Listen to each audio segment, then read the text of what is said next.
I talk about this in a voice file somewhere. I've only been in a courtroom once. I was accompanying somebody as an expert witness in an eviction proceeding that was connected to a variety of other litigious efforts that her husband and their lawyers were presenting against her. And while I was in the court, it was a very intense experience, especially when you go on the other side and you have to approach the bench. I only said my name. But there was something in the background. It was a chemical. And I said to myself, why is this chemical dinging in the background? I had heard it before when I had been kidnapped. I didn't quite understand. This past summer, there was this story about this man who was described as a former presidential candidate in another country. Apparently, he had been poisoned. He was on a plane and ended up losing consciousness. Took him to the hospital, first in his country. And at some point, it was determined they had to leave the country. He wasn't safe. There was allegations that it was an act of political assassination. Very shortly after he was admitted into the hospital and was declared that he was unconscious, they were treating him in his country of origin, there was an announcement. Presumably, it had been backed by the formal state, and what it said is that he had been poisoned with a specific chemical. It just so happened that that chemical he was allegedly poisoned by was the same chemical that was in the background the only time I've ever been in court. I did a little cross-referencing, and lo and behold, that announcement at that time on that day confirmed that, in fact, somebody here in Texas had been involved with deals that were connected to that chemical, and that they were trying to use elements of my life in efforts to compel me to accept participation in a scheme connected to that chemical. Let's put it that way. The point of the matter is, whatever happened to him and the announcement from Russia was that precise, and was that 100% absolutely teared right here in Texas. It's been going on for over 3 years now. Now, things have progressed with him, things have moved on. But one of the other things that has happened is I've also attempted myself to engage in the judicial system for redress for crimes that I've both witnessed and been subjected to. On March 6th of this year, I went through my daily investigations, let's put it this way. And one of the things that I have been tracking is what I understand to be a process whereby there are people that are attempting to bioengineer women to engage in acts of prostitution as a way to launder assets connected to very, very illegal activities, including to finance acts of aggression, of terrorism, and potentially even war.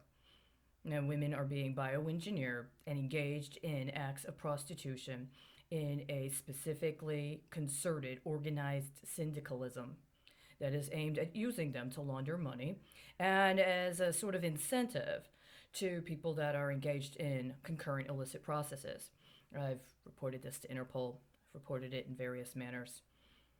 And it's been confirmed, so far as I understand, that someone is using speculation connected to the gas and oil sector.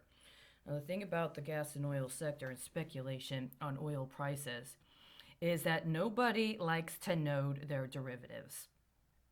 And what I'm finding is that under the auspices of being involved in some sort of alleged crisis right now connected to what is being misrepresented as a health pandemic, and people are attempting to manipulate policy, including policy around regulatory reform or policy around re-indexing connected with the matters to which the derivatives market especially concerning the gas and oil sector, are pegged. Now, I understand that it's not something that is supposed to be secret. It's not supposed to be confidential. As a matter of fact, we are over a year overdue. When globally speaking, people were required to commit to greater disclosure, literal disclosure, about the source origins for financing for their projects. It was determined for whatever reason at the level of the convention and those that were the signatories to that convention to postpone implementation of that mandate. Now I understand people are using COVID-19 and the biological weapons that are COVID-19 and the electronic weaponization processes connected to the proliferation of the biological weapon as known as COVID-19 in order to cover up for what is an attempt to compel people into a form of indenture that is actually a form of slavery on a global level. It doesn't matter to me if for whatever reason you decided you liked being a slave. It's illegal, it's unconstitutional, it's amoral, and it's unacceptable. Now, my concern is that the day that happened, what I've realized, I just learned this today, so bear with me. I just learned that when in 2018, here in the state of Texas, I attempted to file a legal filing, somebody intentionally made a mistake on the court level, i.e. the clerk, speaking in the name of the court, and placed a speculation that came due when I tried to submit another filing at the district court level at the beginning of this year. I knew when I went in there, you know that? I knew when I went in there and they gave me the case number. I knew it was already underwritten. Now, am I just that good, or are you just that diabolical and incapable of finishing the job?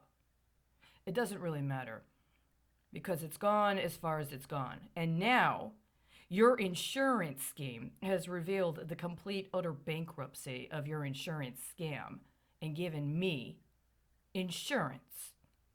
Now, because I'm the only one, and I'm self-insured, and presumably by their system, I'm not qualified to represent anybody else, and presumably by their system, I'm not considered a colleague. I'm held to a different standard. And I don't know really what to do moving forward, because I do not accept the fact that supposedly there were standards that I was supposed to uphold and to which I was supposed to adhere, and that it was allowed to slander me and torture me for years with false accusations in the end you cannot prove. And now you've trashed your own standards. And the thing is, pretty much the rest of the world knows this.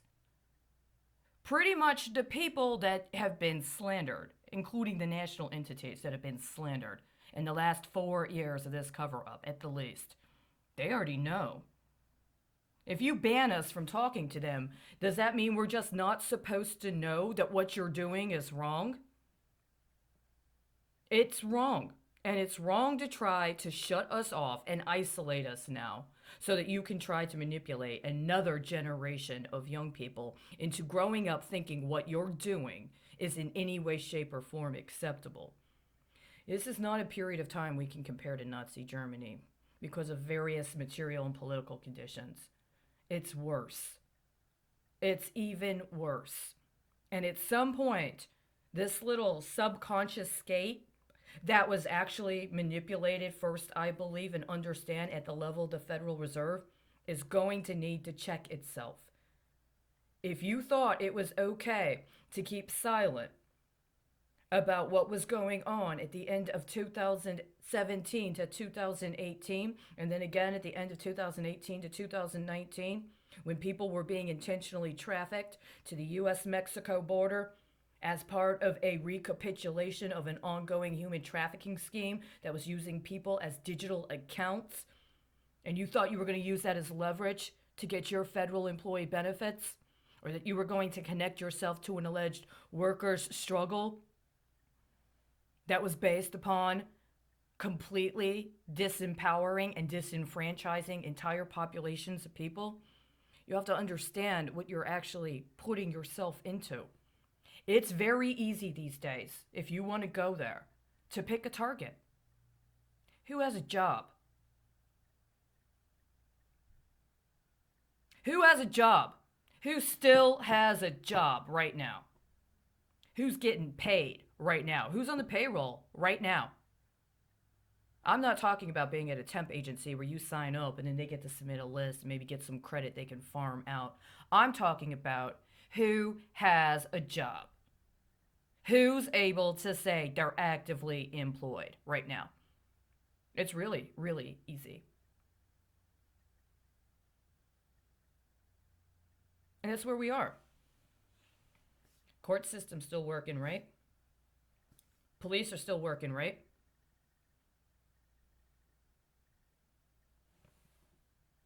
It's easy. You have a job and I don't.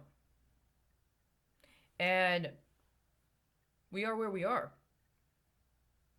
It wasn't appropriate to force me into unemployment in order to try to compel me to concede to trafficking other people in order to get a job with you. See, that's what I saw. I needed to agree to traffic other people if I was going to be able to get a job with you. That's how easy it is now. It wasn't complicated at all. All you had to do was wait long enough, right? All you had to do was wait long enough and take my reports and try to hook up a deal with somebody in the court and take what was actually allegations of torture and drug dealing and turn it into a workers' comp or sexual harassment claim. You never called out the security. You never called out the Department of Homeland Security that was paying for the food in that shelter that you worked at. See, that's where it gets complicated. That's what takes skill. That's the kind of high-skilled jobs we're supposed to be providing. So who are you that in all of this time that you've been getting paid, you never got to that part of the job? I'm just saying, it's very simple. And whoever you are that works with that chemical, you have to know you've already been discovered.